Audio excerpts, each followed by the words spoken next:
그날 밤에 기브온에서 주님께서 꿈에 솔로몬에게 나타나셨다. 하나님께서 말씀하시기를 내가 너에게 무엇을 주기를 바라느냐 나에게 구하여라 하셨다. 솔로몬이 대답하였다. 주님께서는 주님의 종이요 나의 아버지인 다윗이 진실과 공의와 정직한 마음으로 주님을 모시고 살았다고 해서 큰 은혜를 베풀어 주시고 또 그 큰 은혜로 그를 지켜주셔서 오늘과 같이 이렇게 그 보좌에 앉아 아들까지 주셨습니다.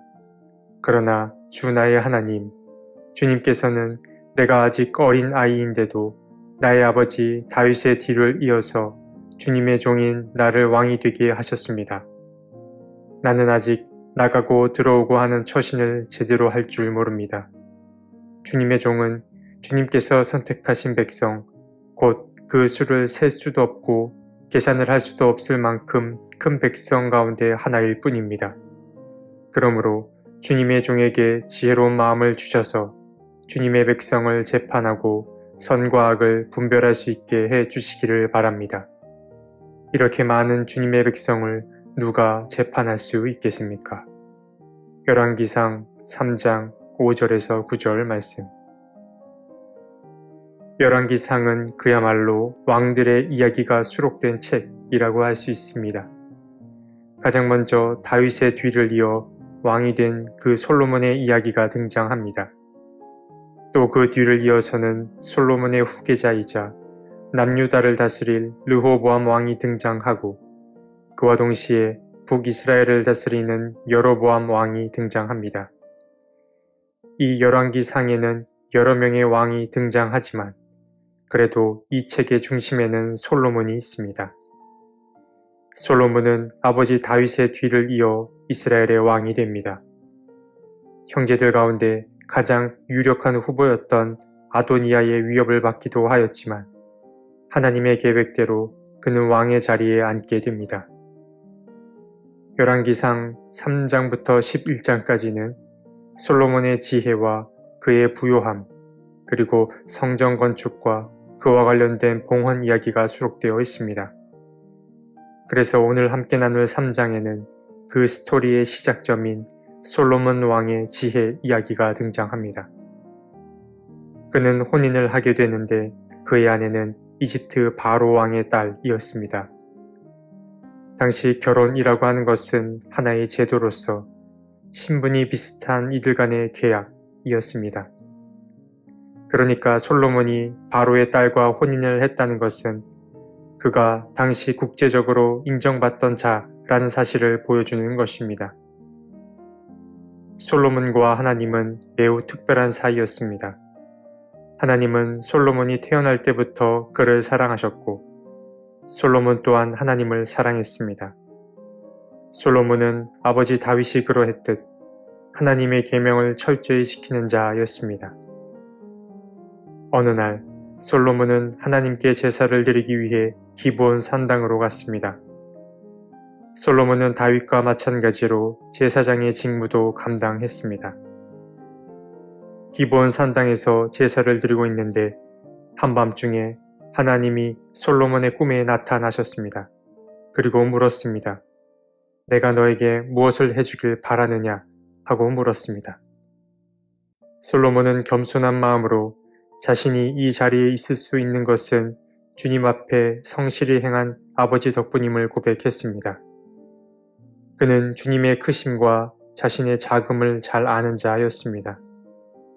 솔로몬은 왕으로서의 부담감을 있는 그대로 말씀드렸습니다.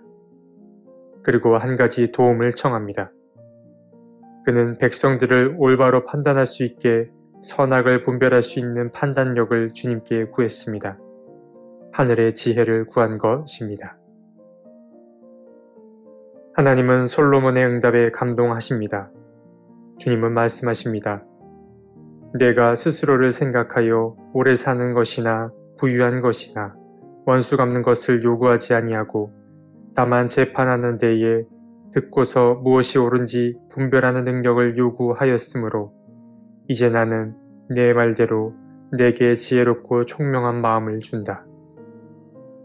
그런데 주님은 자기 이익을 구하지 않는 솔로몬이 너무 마음에 들어서 그가 구하지 않은 것까지 선물로 주십니다. 나는 또한 내가 달라고 하지 아니한 부귀와 영화도 모두 너에게 주겠다. 내 일생 동안 왕 가운데서 너와 견줄 만한 사람이 없을 것이다. 그리고 내 아버지 다윗이 한 것과 같이 내가 나의 길을 걸으며 내 법도와 명령을 지키면 내가 오래 살도록 해주겠다. 솔로몬은 지혜도 얻고 옛 임금들이 의뢰에 추구하던 부와 명예까지 얻게 됩니다. 이 모든 선물 꾸러미의 약속을 받고 나서 솔로몬은 꿈에서 깼습니다. 그리고 며칠이 더 지났을까요? 솔로몬은 하나님이 주신 지혜를 활용할 기회를 얻게 됩니다. 솔로몬의 지혜 하면 대표적으로 떠오르는 이야기가 있습니다. 솔로몬과 두 여인의 이야기입니다. 솔로몬 앞에 두 여인이 찾아옵니다. 두 여인에게는 갓 태어난 아기가 한 명씩 있습니다. 두 아이가 태어난 시기 또한 거의 같습니다.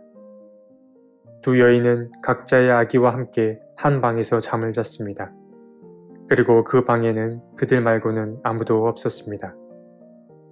그런데 한 여인의 아기는 그만 엄마에게 깔려 죽고 말았습니다.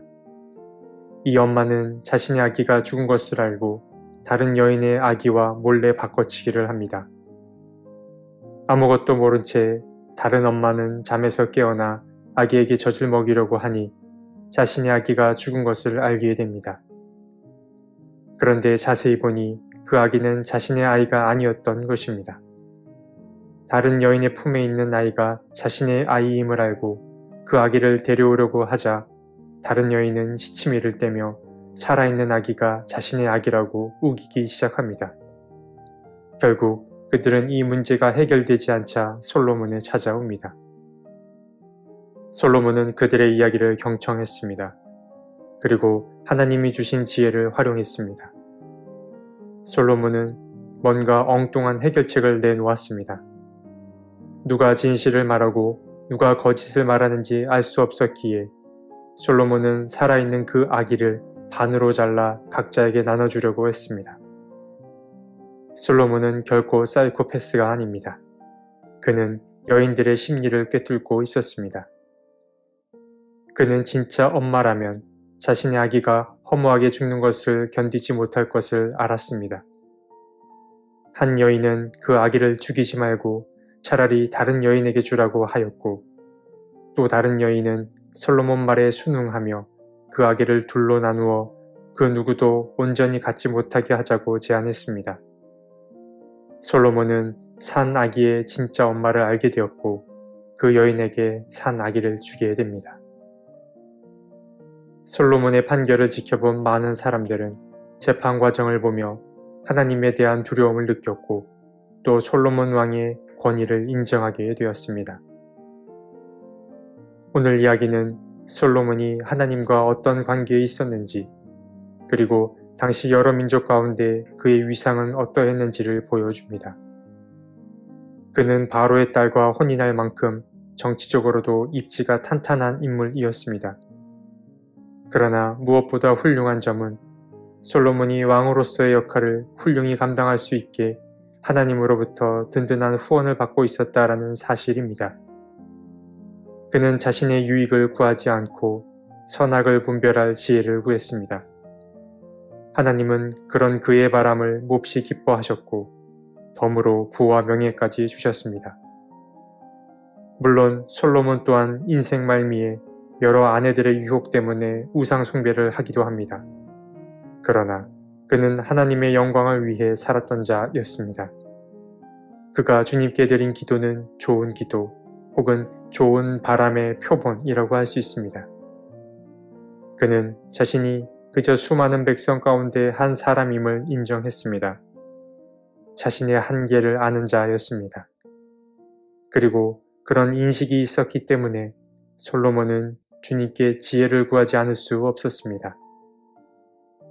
헤르만 헤세의 소설을 보면 지식은 전할 수 있어도 지혜는 말하고 가르칠 수 없다 라는 이야기가 나옵니다. 지식은 검색으로 어느 정도 얻을 수 있습니다. 그러나 지혜는 그럴 수 없습니다. 세월의 축적물과 주님이 주시는 도움이 있어야 지혜는 형성될 수 있습니다. 올 한 해 다른 어떤 소원과 바람들보다 주님의 지혜, 하늘의 지혜를 구해보는 우리 모두가 되었으면 좋겠습니다. 하나님, 우리의 기도가 점점 깊어질 수 있게 도와주십시오. 나의 욕심과 이익을 채우려는 욕망을 내려놓고 주님의 뜻을 이루는 자들이 되게 도와주십시오. 올 한 해 선악을 잘 분별하는 그 지혜를 허락해 주십시오. 아멘.